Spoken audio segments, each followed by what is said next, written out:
backwards. Hello, and welcome to Student Voice. My name is Tyler Butner, and today we have Demeche, Antonio, and Joshua. We're going to be talking about the Super Bowl, the 54th Super Bowl to be exactly, and we're going to get right into this with our first topic, and we're going to say, how do y'all feel about the old style of football with the strong rushing defenses, the strong passing defenses, and a running game compared to the new style of high offensive passing gains? And where do you think it's going in the future? It's being more fast-paced than what it was before. Besides just the physicality, you need to be at least fast enough, just to get past the line of scrimmage and actually make big plays like how most teams do nowadays. So, I mean, both offenses still work in this league. You can tell by the Titans when they literally ran their way through the playoffs because they just handed it off to Derrick Henry 30 times a game. But I do feel like the passing offenses are becoming better and more efficient because, again, it doesn't have to be on the back of one guy, one running back having to run the ball every time. Instead, you can have a guy like Patrick Mahomes bazooka that junk all the way down the field and, 50-yard touchdowns every time. Well, if you think about it, your top passing offenses like Tampa, Atlanta, and Dallas did not make the playoffs, let alone the Chiefs. They did, but they were only 5th ranked in there. But with your people with your most rushing yards, the Ravens, the Titans, and the 49ers, they all made the playoffs just fine. And they were breaking records throughout the year doing so. So is the old saying, offense wins games, but defense wins championships, is that changed now that the Chiefs have proven that they can do so with their offense? yeah, of course. I mean, if you're efficient on both sides of the field, you're pretty much unstoppable at that point. So if you can't have anything that combats both the offense and defense, it's kind of a lose-lose for the other team. So Yeah, you need to have a balance. You can't just have one guy like when you mentioned Tampa Bay and Dallas. They didn't even make the playoffs. That's because their running backs weren't doing that great. Ezekiel Elliott was not that great this year, like we've seen him in the past couple of years. So. Tampa, you could also say that Jameis Winston was more of a harm than a helper on that team. Yeah, he was. I mean, what did he have? Like 6 pick six. I mean, he was like he should have won Defensive Player of the Year. Let's be honest. All right. Since we're talking about quarterbacks, how do y'all feel about Patrick Mahomes? Is he the best quarterback in the league right now? Yes, I feel like that. With him, his last 2 games before the Super Bowl, and during the Super Bowl, he comes back every time at the last minute. With his passing, with Sammy Watkins, Tyreek Hill, all them weapons he has. It's just ridiculous how good of a thrower he could be and make plays. Now, Patrick Mahomes, to me, he takes a little bit, like maybe 1 drive or 2 drives to get into the feeling. But once he gets in there, he's hard to stop.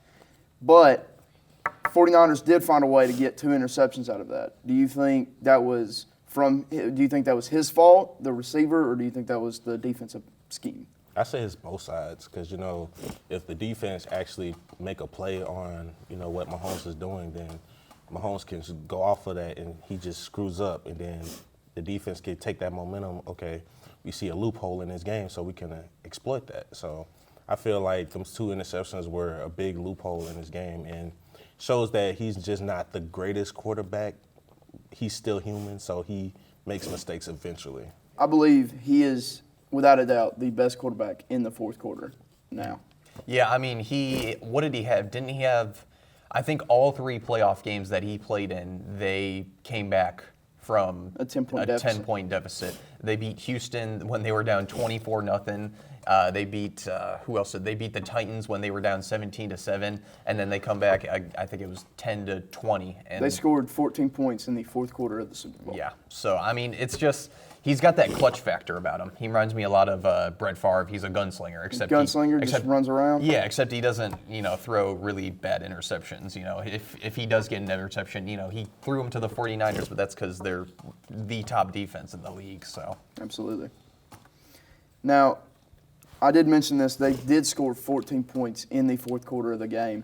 why do you believe the 49ers had such a downfall where they could let up 14 points in the fourth quarter?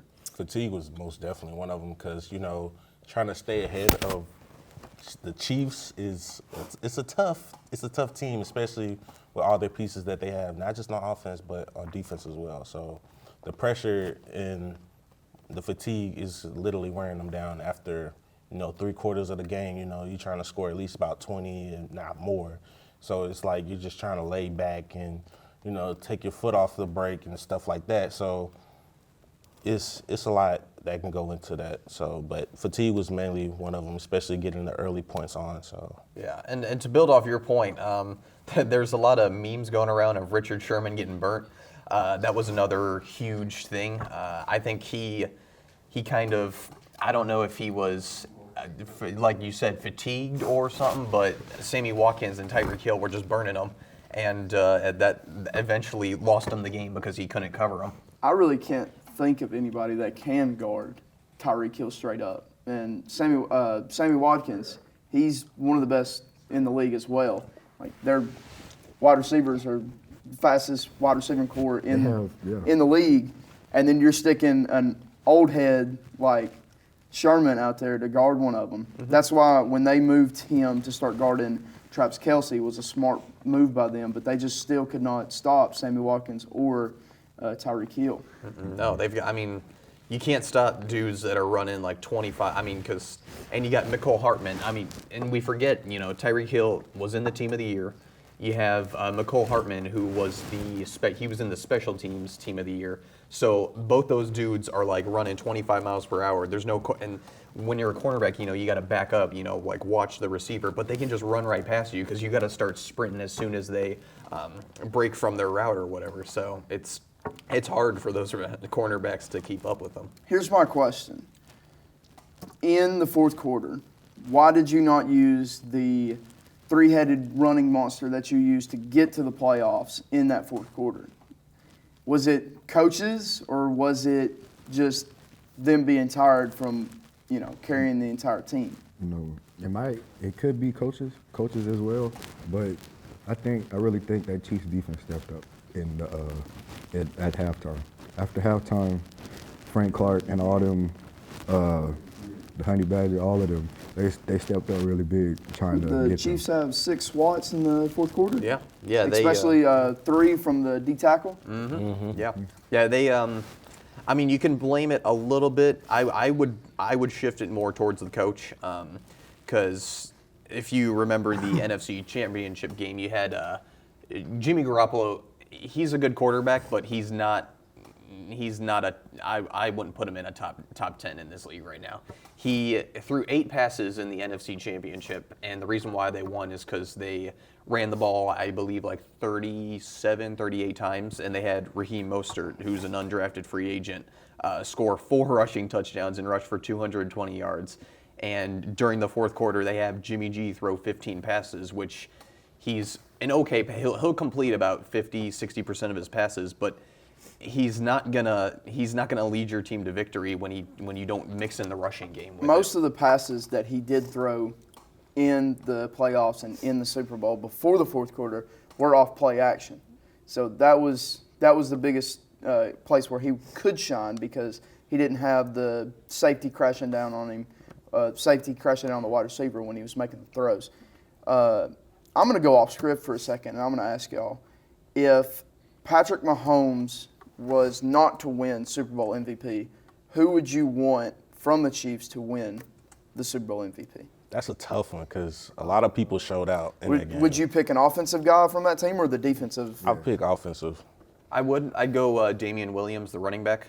He had, I think it was 134 yards from scrimmage, 2 late touchdowns to put them into the lead.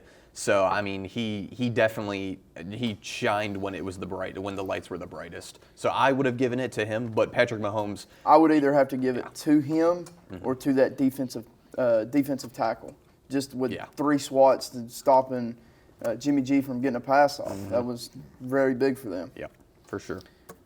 All right, so you can't talk about Super Bowl 54 without some of the biggest controversies that's been coming from it, and that is the halftime show.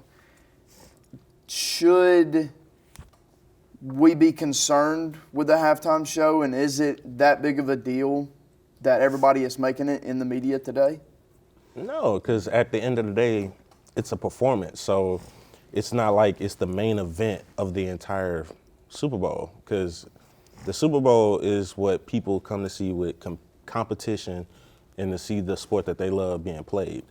The halftime show could be anything. It doesn't matter how it could go. It's not like there's a secret meaning behind every performance. That's not how it is. I will say the halftime show has gotten big. Like it just keeps leveling up, and I feel like what Shakira and J-Lo did was it wasn't a bad show. I'm not gonna lie, it was okay. Yeah, I think for me, it's people, that are complaining about this now. It's like go back, a couple years or decade or two ago, and watch the Janet Jackson, Justin Timberlake, Super Bowl halftime show, and then you didn't see any controversy. I mean, yeah, That was one to remember, though. Oh yeah, that was definitely one to remember. And this is another one that was one to remember. They were both, both great halftime shows. It's just society's changing a little bit nowadays, so we get caught up in different things that we don't want our children to see when it doesn't really matter. Become more sensitive to a lot of other things as well. Now, a lot of people were saying that it was not family friendly, but my argument to that is if you watch last year's Super Bowl halftime show, you would see a man with probably arguably the same amount of clothes that J-Lo and Shakira wore, but nobody had the same uproar as they did on this year. Do y'all think there's a double standard here? It depends on, and again, it's very, our society nowadays is kind of split on that stuff.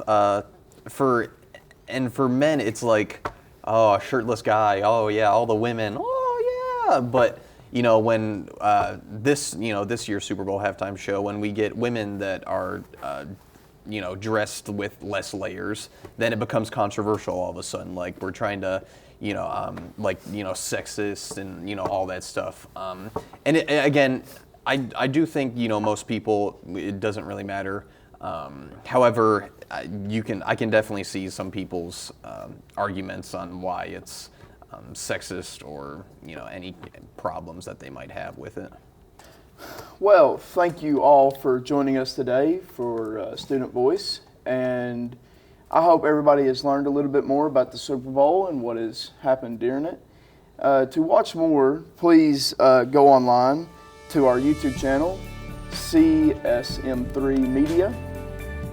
Have a great day.